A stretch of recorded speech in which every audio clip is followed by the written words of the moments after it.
Welcome to Hope Channel International. The gift of salvation is awesome, and the best thing about it is it's free. So, do you really have to believe to receive it? This video has the answers for you.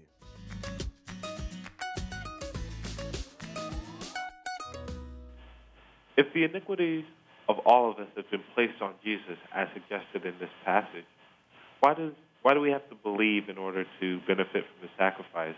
Are we not automatically covered? Oh, yeah, great question.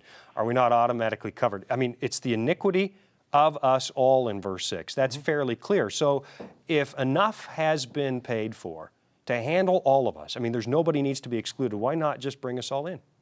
God offers to us the same thing he offers to his son. He does not force his son to die in our place. We quoted those passages from John chapter 10 and John 1 that say Jesus lays down his own life. He chooses. God allows us that same opportunity to either accept or reject his offered gift in Jesus Christ. So that while Jesus dies making available to all of us the results of his sacrifice, he refuses to force upon us that which we might not choose.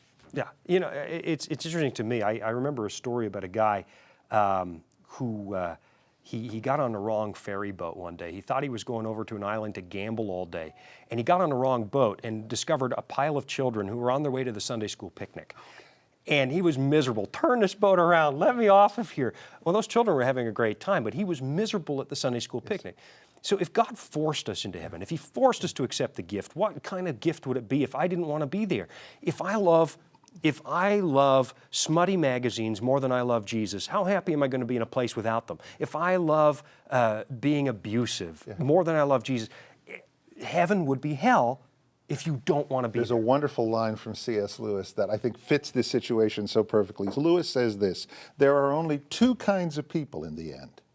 Those who say to God, thy will be done, and those to whom God says in the end, thy will be done. Ultimately, God honors the choice not only of his son to be our substitute, but our choice to accept him as our substitute. It's beautiful. I love a God that doesn't coerce. That is in his nature, not to coerce what he could coerce. And nor did he coerce his son to the cross. Precisely. It's not in the nature of God.